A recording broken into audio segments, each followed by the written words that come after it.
O ponto de vista já está de volta. Hoje abordamos um tema importante para os cidadãos. Estamos a falar dos direitos humanos, o seu cumprimento e os desafios em Cabo Verde. Sr. Felisberto, como é a relação entre os defensores dos direitos humanos e as instituições do Estado? Existe abertura para diálogo? Olha, a relação é muito saudável, podemos dizer que é boa. Existe abertura sim para o diálogo, mas nós entendemos que há necessidade de fazermos ainda mais. É por isso que foi criada a rede, na perspectiva de fazer um trabalho junto das autoridades, das entidades públicas e privadas, para que todos possamos também entender a real importância do papel da rede cabo-verdiana dos defensores de direitos humanos e a necessidade de uma participação ativa dos defensores na promoção e na defesa dos direitos humanos em Cabo Verde. E no dia a dia, os defensores dos direitos humanos enfrentam riscos ou dificuldades no exercício do vosso trabalho? Olha, os riscos, podemos dizer que estamos num país onde os riscos não são muito grandes, mas o facto de não existir, por exemplo, um mecanismo nacional de defesa e proteção dos defensores, isso poderá constituir algum risco, né, para as pessoas que trabalham nessa área. Estou a referir-me, por exemplo, aos jornalistas que fazem o seu trabalho, às pessoas que trabalham na promoção e na defesa dos direitos das mulheres, não é? Direitos das crianças, etc. Portanto, são pessoas que existem. Nós temos uma Constituição, temos várias leis, mas não existe uma lei específica que defende esse segmento que é tão importante para a promoção de uma sociedade mais livre, né? E nós entendemos que há necessidade de aprofundar esse diálogo com as instâncias públicas, com os decisores, mas também há necessidade de nós avançarmos para a criação de mecanismos. Estou a falar de uma lei mesmo que defende e protege os defensores dos direitos humanos. Ok. Senhora Euridice, em que aspecto a rede cabo-verdiana dos defensores dos direitos humanos tem sido útil no trabalho que também a CNDHC desenvolve?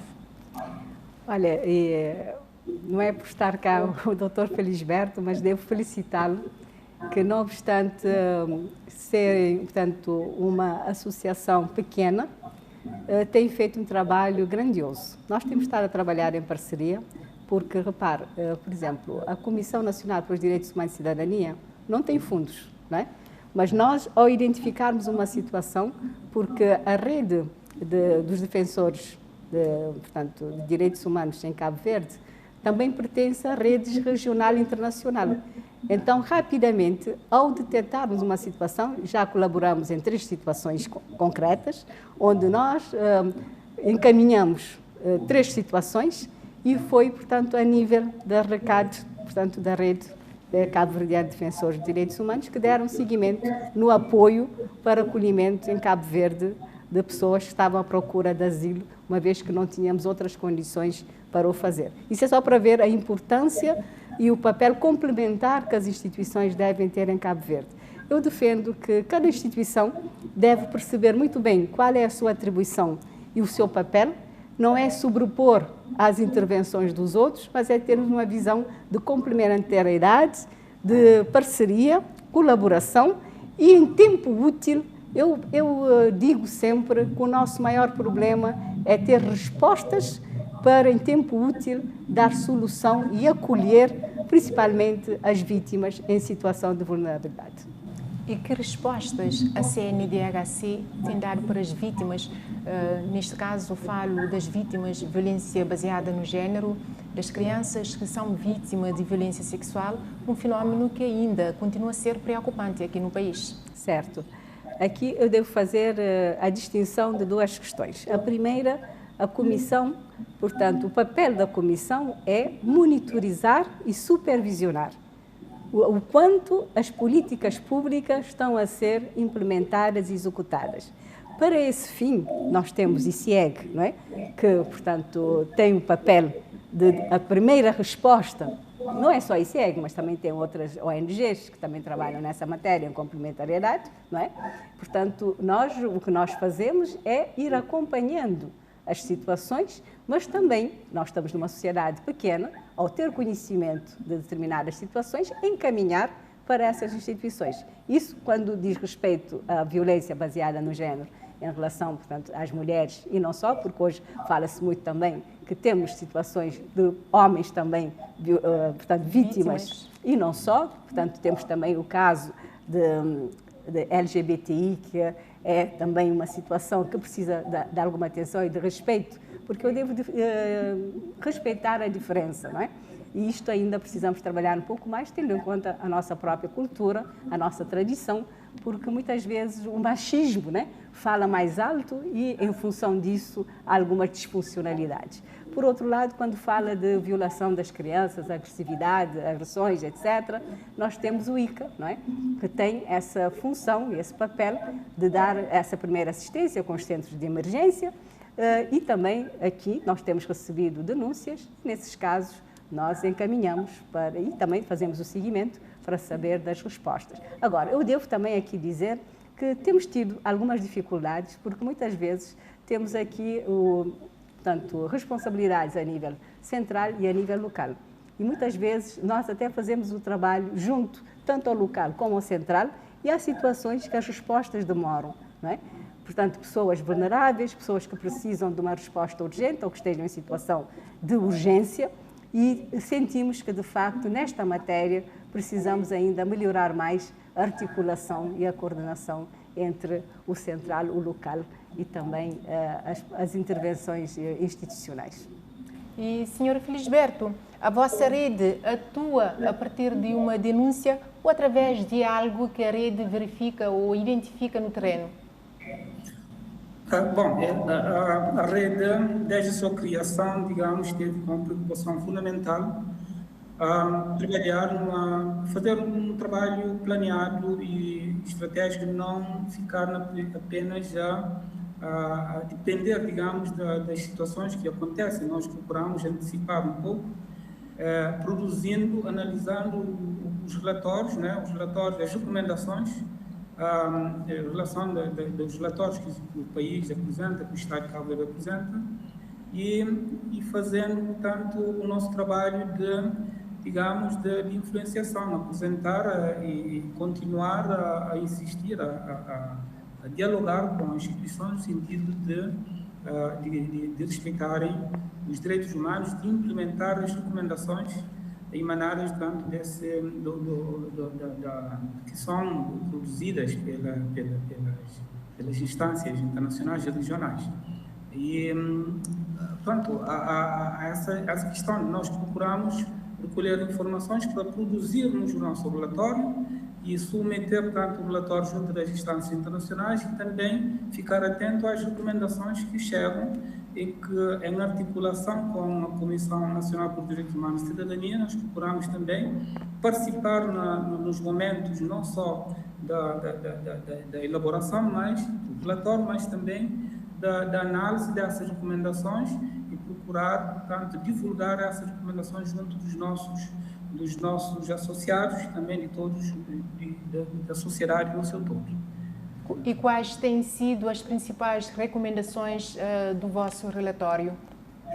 Olha, as recomendações são aquelas que a própria Presidente normalmente também já mencionou, mas falando especificamente, isso de uma forma global, mas a nível dos direitos humanos, nós temos, dos defensores dos direitos humanos, temos a questão, por exemplo, do direito à informação, a questão da liberdade de imprensa.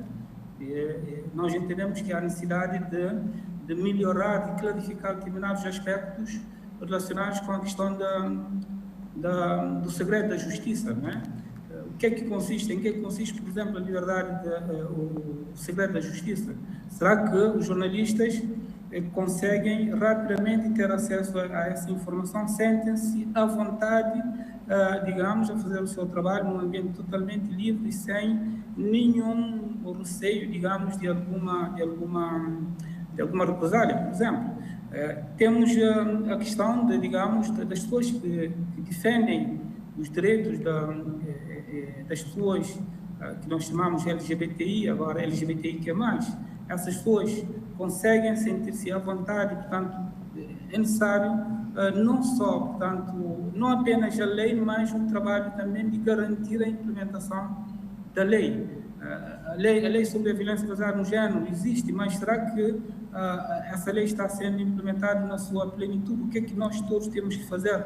Fazer uma mobilização a nível da sociedade civil cabo-verdiana, mas também influenciar os decisores públicos para que, de facto, essa lei, caso exista, não é, seja implementada na prática, mas caso não exista ainda, seja, portanto, elaborada, seja implementada, mas também as lacunas que existem na lei devem ser, isso existe e implica, digamos, a revisão da própria lei para clarificar as coisas, evitando qualquer tipo de dúvidas na interpretação de determinadas leis, não é? Determinados diplomas.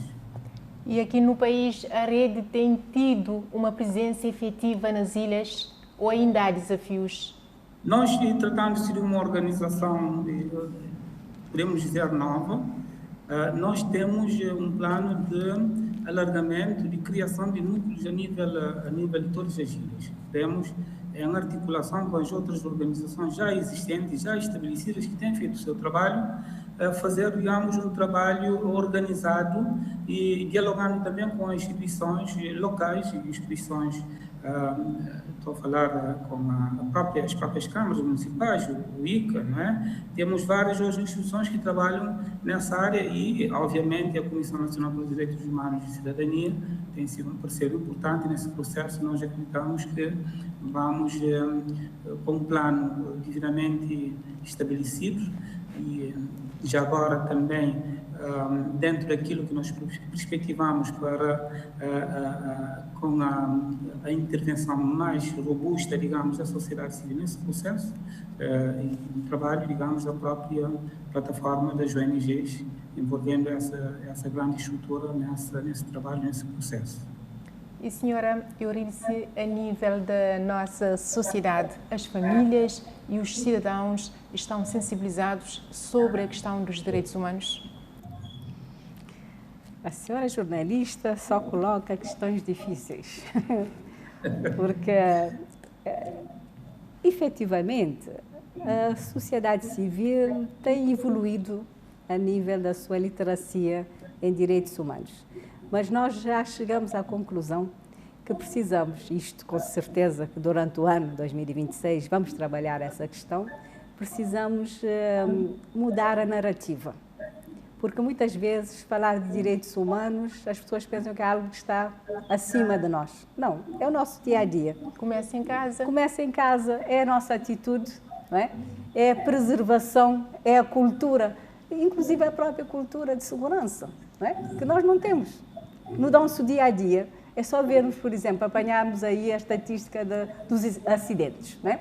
Dos acidentes e dos incidentes, não é? Depois é ver que, mesmo quando as coisas acontecem, nós continuamos a fazer da mesma forma ou não melhorar a contribuição que podíamos dar. Então, quando me pergunta, a sociedade civil precisa ter mais consciência, mas eu fiquei contente porque acho que foi há um ano, estivemos aqui, ou 6 meses, já não me recordo, estivemos num programa em que a entrevista das pessoas sobre o que são direitos humanos estava muito aquém daquilo que vimos hoje. Hoje, quando fizeram a entrevista, praticamente todos falaram o que é que acham que deveria ser e como é que acham que até fazem avaliação de direitos humanos em Cabo Verde. Então, eu penso que estamos a evoluir nesta matéria, mas ainda precisamos trabalhar o que são direitos humanos e trabalhar mais a cidadania e a responsabilidade de cada um de nós para que possamos ter cada vez mais qualidade de vida e ter os valores, não é? O valor vida, o valor respeito, não é? O valor dignidade. O que é isso, dignidade humana? Imagina, quando vemos a solidariedade, né? A fraternidade, quando vemos pessoas a irem ao contentor de lixo buscar alimentação e ficamos logo a perguntar, será que nós temos essa consciência que precisamos estar mais próximo do outro e, como deve imaginar, criar também soluções, por exemplo, ter contentores, mas nas lojas, não é? Em que cada um possa deixar algo que depois possa reforçar a sociedade civil, as associações ou as instituições que podem, não só na época do Natal, mas fazer recolha daquilo que, se eu posso ter algo a mais, ceder para que outros também o possam ajudar o próximo, né? Mas isso é um desafio, eu penso que poderemos lá chegar. Porque com a evolução das sociedades, normalmente há sempre uma tendência, em vez de sermos seres melhores, de passarmos a ser cada vez mais egoístas. Eu já resolvi o problema é do outro, é da sociedade, ou do governo, ou da nação. Não, cada um de nós continuamos a ter a nossa responsabilidade. E precisamente em dezembro, comemorado o mês dos direitos humanos, foram realizadas várias atividades. Isso ajudou a reforçar a questão da promoção dos direitos humanos, um tema que é transversal e que merece ser celebrado todos os dias. Sem dúvida. Primeiro, a começar com o lema, né? Direitos humanos, o essencial de cada dia. Eu penso que a mensagem passou, inclusive eu acho também que não é só dezembro, mas foi trabalho que foi desenvolvido ao longo do ano. Conseguimos ter com alguma portanto, continuidade o programa Janela Aberta, não é? Que fala, é um programa radiofónico semanal. Imagina, não é fácil manter um programa desses. São 5 minutos de cidadania. Aliás, eu agora também lanço o desafio para a TV Record, passar a ter um programa de 5 minutos, seja, portanto, televisivo ou não, né? Mas para que possamos, porque falar de direitos humanos temos que falar todos os dias, né? Temos que trazer, debater, levar para os académicos, né? Passarem a ter também na sua agenda a questão para esse tipo de debate, dar capacitação aos jornalistas e a toda a comunicação social para que se possa ter também a agenda, não é? Toda a problemática dos direitos humanos. E agora, por exemplo, aproveitar para dizer, eu estou a vir de Rabat, de um encontro da Francofonia, porque Cabo Verde, a Comissão, faz parte de praticamente 5 associações, redes regionais e internacionais, onde, por exemplo, fazemos parte da Francofonia das instituições de direitos humanos. E acredito que na agenda, o que é que está?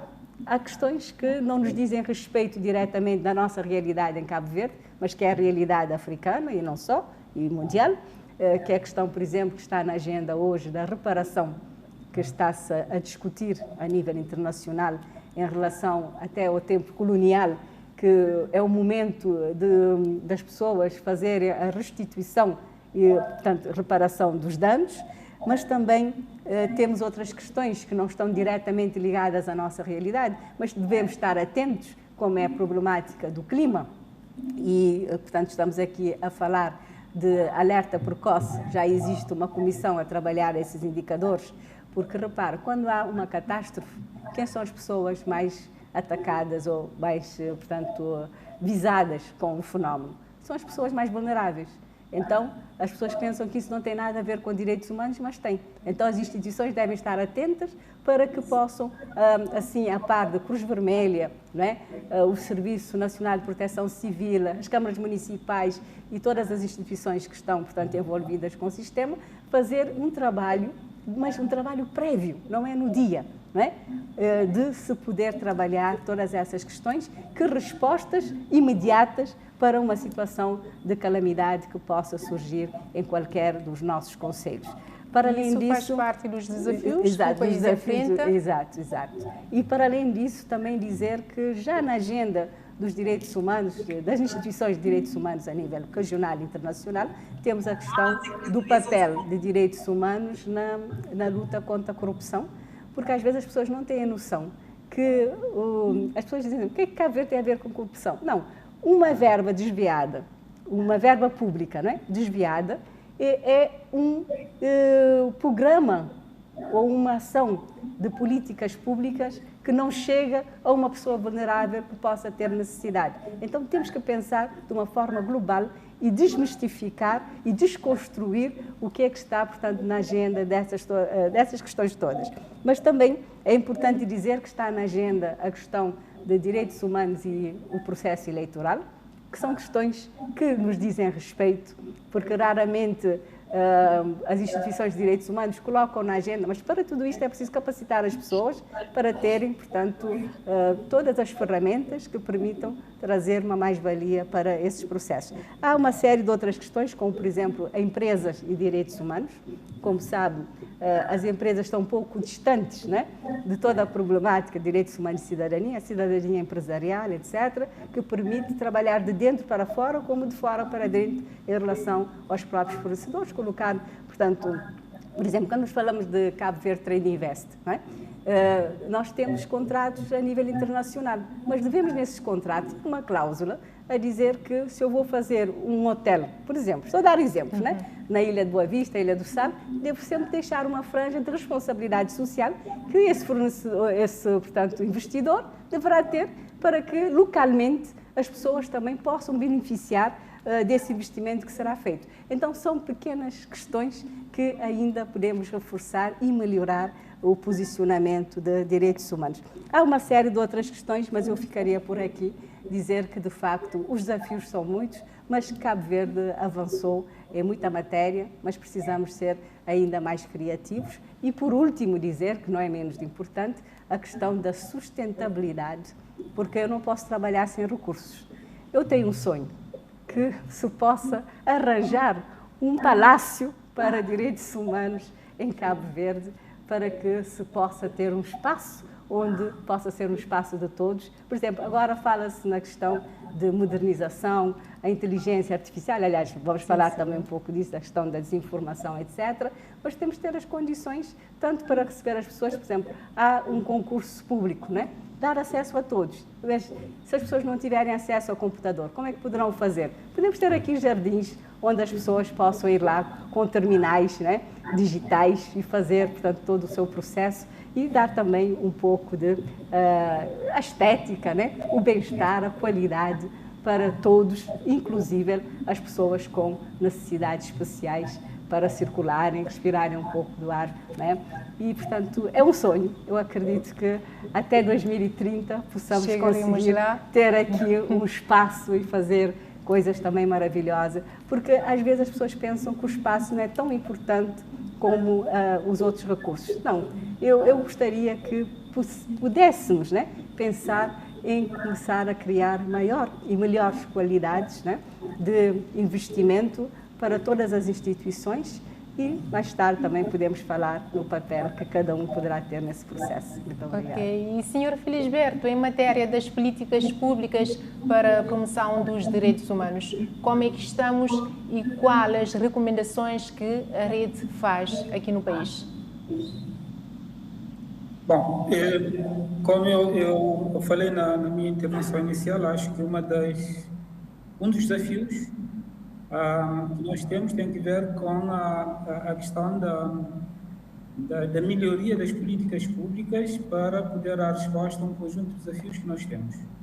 Estamos a falar, eu não quero aqui cingir apenas a questão dos defensores, mas estou a falar de uma forma geral, a questão do acesso à habitação, a questão da pobreza. Nós sabemos que há todo um esforço, mas já temos ainda pessoas que vivem em situações extremamente difíceis, que precisam, digamos, de mais acesso à habitação, a questão da alimentação, mas também a questão do acesso, digamos, à circulação interilhas, e tendo, digamos, melhores condições para políticas públicas que permitam, digamos, garantir o acesso das populações mais vulneráveis a essas situações, portanto, a esses bens que são essenciais para a garantia da qualidade de vida.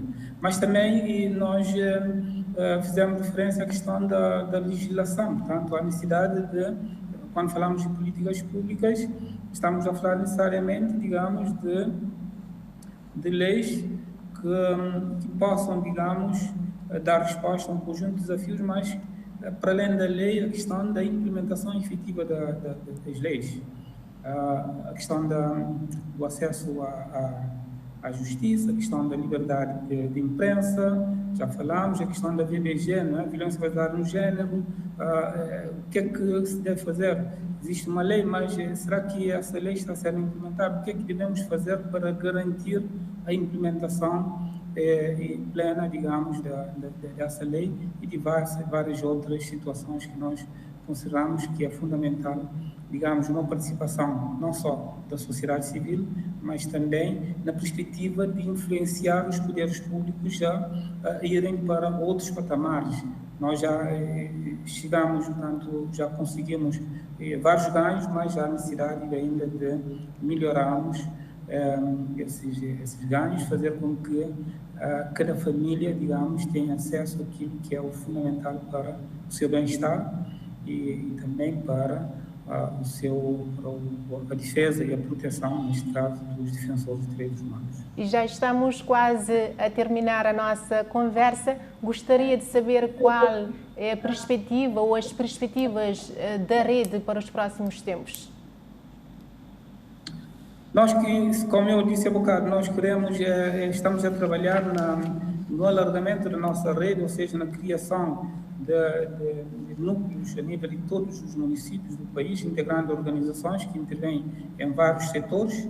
Estamos a falar de defensores que intervêm em diversas temáticas, continuar a mobilizar recursos para participarmos ativamente na produção, no acompanhamento das recomendações, mas também da elaboração dos relatórios de sombra, relatórios que devem ser apresentados estamos a falar de relatórios temáticos, não só a nível de defensores dos direitos humanos, mas também a nível de outras áreas e que devem ser apresentados junto de instâncias internacionais, simultaneamente, portanto, ao lado dos relatórios que o governo apresenta, mas também nós queremos continuar a fazer um trabalho de advocacia muito forte para que o Estado de Cabo Verde possa continuar a apresentar regularmente os seus relatórios junto das Nações Unidas, não é? Mas também apresentar os relatórios em atraso junto da Comissão Africana dos Direitos Humanos e dos Povos. Estamos a falar de vários relatórios em atraso. Agora, Sr. Presidente, não sei se estou correto, mas se não conseguir lembrar corretamente, seria bom que me ajudasse, mas acho que neste caso são cerca de 13 relatórios que o país tem a falta junto da Comissão Africana dos Direitos Humanos e dos Povos. Há um esforço grande, e ainda há dias eu participei numa formação que nós realizamos em parceria com a Comissão Nacional dos Direitos Humanos e Cidadania, uma formação sobre precisamente as técnicas de elaboração dos relatórios. Eu acho que há um esforço, mas vamos continuar a trabalhar juntamente com instituições, neste caso da Comissão Nacional de Direitos Humanos e Cidadania, e outras instituições para mobilizarmos recursos e criarmos capacidades para que o país possa ter condições para elaborar em tempo real os seus relatórios e apresentar junto de instâncias internacionais em conformidade com os compromissos existentes entre o Estado e essas instituições. E, senhora Eurídice, o que é que considera ser prioritário para fortalecer a questão dos direitos humanos aqui no país? Olha, fundamentalmente seria fazer com que a Comissão ou instituições de direitos humanos em Cabo Verde estivessem em conformidade com os princípios de Paris. Para mim isso é fundamental, porque a importância disto tem a ver com o papel que Cabo Verde poderá ter junto às demais organizações, porque estando com o Estatuto A da Organização Internacional, que é a Aliança Global, né, de Instituições de Direitos Humanos, portanto, a nível internacional, irá permitir até Cabo Verde beneficiar de capacitações, de participar em conferências, de intervenção e ter vez e voz e até votar, e ser votado, né? Mas não estando com o Estatuto A, ainda continuamos com o Estatuto B, que é do observador, né? Isso é a primeira questão. A segunda tem a ver com, nós recebemos as recomendações, Portanto, temos 205 recomendações, das quais 115 foram aceitas por Cabo Verde, e de uma forma cíclica, como Cabo Verde ratificou a maior parte das convenções, Cabo Verde terá que apresentar o seu relatório daqui a 4 anos e meio. Significa que queremos fazer um trabalho, contrariamente aos anos anteriores, já estamos no 4º ciclo. De forma rápida, porque já estamos... Já estou a terminar. É dizer que precisamos divulgar essas recomendações para que no próximo ciclo, na próxima avaliação, possamos reduzir a incidência dessas recomendações. Dizer também que será importante capacitarmos os nossos comissários, os pontos focais a nível nacional, para que possam ter um papel mais ativo a nível nacional. Precisamos estar mais próximo do cidadão, né? Isso irá nos ajudar, assim como também temos 2 programas em curso, que é a Criança Embaixador de Direitos Humanos, assim como Jovens Embaixadores de Direitos Humanos, o que vai permitir ter também de forma ativa em todas as faixas etárias essa visão e essa necessidade de dar o melhor contributo. E, por fim, dizer que vamos reforçar parcerias que já estão em curso, os protocolos com as empresas, com ONGs e também a nível institucional, nomeadamente Cruz Vermelha, porque, como sabe, a Comissão também tem o papel de trabalhar a nível de direito internacional humanitário, a questão do Mecanismo Nacional de Prevenção da Tortura, portanto, também reforçar a capacitação das nossas autoridades a nível nacional para que possam estar mais sensíveis à defesa da dignidade da pessoa humana. Portanto, está a ver que os desafios são muitos e contamos também com a própria comunicação social, onde vamos também desenvolver aqui um trabalho junto à Unesco para que haja capacitação e oferta formativa para os jornalistas. Muito obrigada. Agradeço então aos nossos convidados pela presença e pelas reflexões aqui partilhadas. Muito obrigada. Um agradecimento também a si que esteve conosco. Hoje ficou claro que Cabo Verde registrou avanços importantes em matéria dos direitos humanos, mas que ainda existem desafios que exigem ação conjunta. A defesa dos direitos humanos não é responsabilidade apenas das instituições, mas sim de toda a sociedade. Voltamos na próxima edição. Até lá, fique bem.